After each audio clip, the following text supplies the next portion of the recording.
সরকারকে $400 মিলিয়ন সহায়তা দিচ্ছে ভারতের নরেন্দ্র মোদী সরকার। সোমবার নয়াদিল্লিতে দুই দেশের মধ্যে কারেন্সি সোয়াপ বিষয়ক একটি চুক্তি স্বাক্ষরিত হয়। প্রেসিডেন্টের দায়িত্ব গ্রহণের পর প্রথমবারের মতো আনুষ্ঠানিক দ্বিপাক্ষিক 5 দিনের রাষ্ট্রীয় সফরে রোববার ভারতে যান মালদ্বীপের প্রেসিডেন্ট মোহাম্মদ মুইজু। ভারতে পৌঁছানোর পর তাকে লাল গালিচার অভ্যর্থনাও জানানো হয়।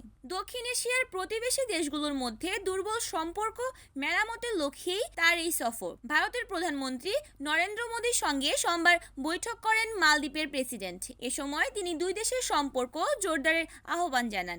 বৈঠক শেষে ভারতের প্রধানমন্ত্রী জানান, মালদ্বীপের বিপদে সবার আগে ভারতেই সাড়া দিয়ে থাকে। মোদীর সঙ্গে বৈঠক ছাড়াও মালদ্বীপের চাহিদা অনুযায়ী $400 মিলিয়ন এবং 3000 কোটি রূপার মুদ্রা বিনিময়ের একটি চুক্তি স্বাক্ষরিত হয়। এছাড়াও মালদ্বীপের অবকাঠামোর উন্নয়নের জন্য বিশাল অঙ্কের সহায়তা চুক্তি স্বাক্ষর করা হয়।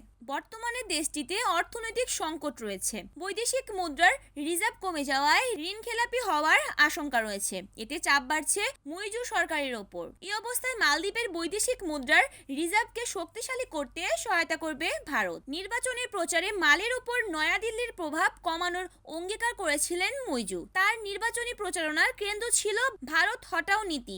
জয়ী হওয়ার পরেও বাড়তে থাকে দ্বন্দ্ব। এই অবস্থায় মুইজুর ভারতের সঙ্গে বন্ধুত্বের বার্তায় বিশ্লেষকরা বলছেন, ভারত ইস্যুতে কূটনীতিক ইউটার্ন নিয়েছে মালদ্বীপের president. Desk report, Aruni Akter, NN TV.